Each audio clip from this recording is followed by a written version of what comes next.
Good evening, this is HorseRacingNation.com handicapper Jared Horak, and this is my second in a series of videos devoted to 2012 Kentucky Derby Contenders.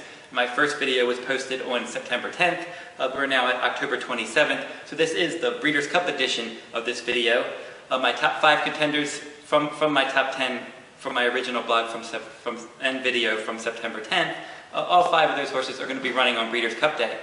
So I thought we would take some time, just go over my top 5 here and talk about their chances on Breeders' Cup Day. Continuing to be my #1 ranked colt is going to be Alpha for trainer Kieran McLaughlin. He was impressive in his debut, and then he came back in the Champagne Stakes. He finished a solid second. He ended up rallying from off the pace that day. The track was speed favoring. He was able to rally to finish second. I think the longer the better for this one. This is why he is my top colt for next year's Classics. I think he's bred to run all day, and I just think he's going to really excel around 2 turns. The Breeders' Cup Juvenile is going to be at a mile and a 16th. I think he's going to love the distance. I actually think he's going to be much better next year, but I'm going to give him a realistic shot at finishing in the top 3, maybe winning it all on Breeders' Cup Day. And then my second ranked colt is going to be Secret Circle for trainer Bob Baffert. This one's 2 for 2 in sprints. They thought about stretching him out for the Breeders' Cup Juvenile, but they decided they were going to keep him around 1 turn for the time being. So he's going to run in the Breeders' Cup Juvenile Sprint. He's probably going to be the favorite. If he runs back to any of his 2 numbers in his first 2 races, he's going to be tough to beat. Now my third ranked colt is Union Rags. He's undefeated, and he was impressive beating Alpha in the Champagne Stakes. He overcame some traffic problems. He burst clear. He looks like a colt with a future for sure. I would not be surprised if he ran very well in the Breeders' Cup Juvenile. He may end up being the favorite. He's a definite contender there. Now my 4th ranked colt is Creative Cause. This one came back and won the Norfolk Stakes when they stretched him out in distance at Santa Anita last time. He ended up turning the tables on Drill. Now Drill won the Del Mar Futurity. Creative Cause had some trouble in that race. And then in that Norfolk Stakes, he ran very well. He was up on the pace.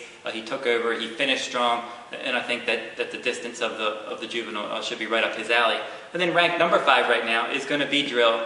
As I mentioned, he finished second in the Norfolk. He looked like he was maybe a little bit green in his first 2-turn race. He didn't run his best race.